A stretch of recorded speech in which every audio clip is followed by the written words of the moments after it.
पूर्वज अफ्रीका के बाहर यूरोप और एशिया में ठहर गए।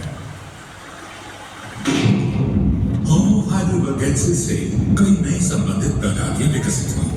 उनकी शारीरिक विशेषता होमो निएंडरटॉलेंसिस यानी निएंडरटॉल के बारे में जानते हैं, जो हमारे सबसे करीबी विलुप्त रिश्तेदार हैं। उनके शरीर छोटे और गठीले थे और वे ठंड सह सकते थे। उनके कंधे चौड़े, हाथ छोटे और नाक काफी बड़े थे। वे आदिम पोशाक पहनते थे। वे बातचीत करते थे और सबसे महत्वपूर्ण बात ये कि उन्होंने आग जलाना और उसका इस्तेमाल करना सीख लिया था। हमारे पास निएंडरटॉल के समय के पुरातन जख्मों से हमें पता चलता है कि इनके जीवन मुश्किल भरे थे, लेकिन ऐसे भी उदाहरण हैं जिनसे पता चलता है कि उनकी उम्र लंबी भी हुआ करती थी। निएंडरटॉल और वातावरण को सहते हुए सफलतापूर्वक रह सकते थे।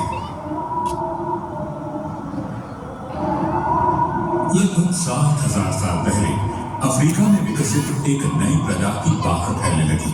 प्रजातियां साथ साथ रहीं। हमारे पास साक्ष्य हैं कि वे संकरित थे और विचारों का आदान प्रदान करते थे, जैसे गहने बना, इसलिए क्योंकि उनके मांसपेशियों वाले मनुष्य लंबे लेकिन कम वजन के थे। उनके बच्चे देर से व्यस्त होते थे। इससे उन्हें विकसित होने में बेहतर तरीके से शिकार और भोजन इकट्ठा कर सकते थे।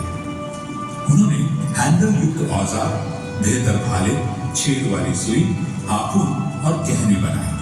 वे ठंडे मौसम में अनुकूल कपड़े पहनने लगे और पहली बार जूते। आदिम चूहों के पुरातात्विक खोजों से हमें पता चलता है कि वे पारिवारिक समूहों में रहते थे।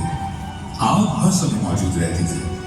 उन्हें उससे गर्मी और रोशनी मिलती थी और जंगली जानवरों से बचाव भी होता था। उन्होंने ऐसी स्थितियां बनाई ताकि वे अपनी दुनिया के बारे में ज्यादा। ये होमो सैपियंस के लिए एक बड़ा सवाल। 1,00,000 साल पहले मध्य पूर्व में साफ सफाई के लिए मरे हुए लोगों को दफनाया जाता था। हो सकता है अन्य क्षेत्रों में मुर्दों को जलाया जाता होगा, जिस कारण पुरातत्वविदों के पास इसके कोई सबूत नहीं है। तकरीबन 40,000 साल पहले होमो सैपियंस ने इस प्रक्रिया में कुछ रस्मों को शामिल किया, मसलन शवों को सजाना और कब्र में प्रतीकात्मक वस्तुओं को रखना। लगभग 10,000 साल पहले मानव इतिहास में एक नया अध्याय खुला। कृषि और पालतू जानवरों के साथ बसा हुआ मानव समुदाय। इस समय से हमें मिट्टी के बर्तनों के सबूत मिले हैं जो खाना पकाने और उसे रखने के लिए इस्तेमाल होते थे। बिल्कुल वैसे ही हमें सबूत मिले बुनी हुई टोकरियों के। औजार और हथियार बनाने के लिए धातु कार्य भी प्रचलित था। मानव अपने अस्तित्व के सवालों का जवाब ढूंढने के लिए चित्रों, गीत संगीत और लिखित शब्दों के प्राचीन रूपों का इस्तेमाल करता था,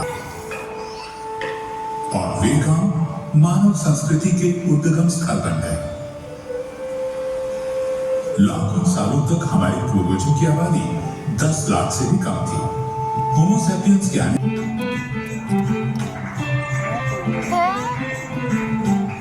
जैसे जैसे मानव आबादी बढ़ती और फैलती गई, स्थानीय समूह विकसित हुए और जैविक विविधता बढ़ी। वातावरण में आने वाले लगातार बदलावों के मुताबिक हम अपने आप को ढालते गए। इससे और अधिक विविधता आई। यह प्रक्रिया जारी है। मानव जाति निरंतर बदलाव की राह पर बढ़ रही है।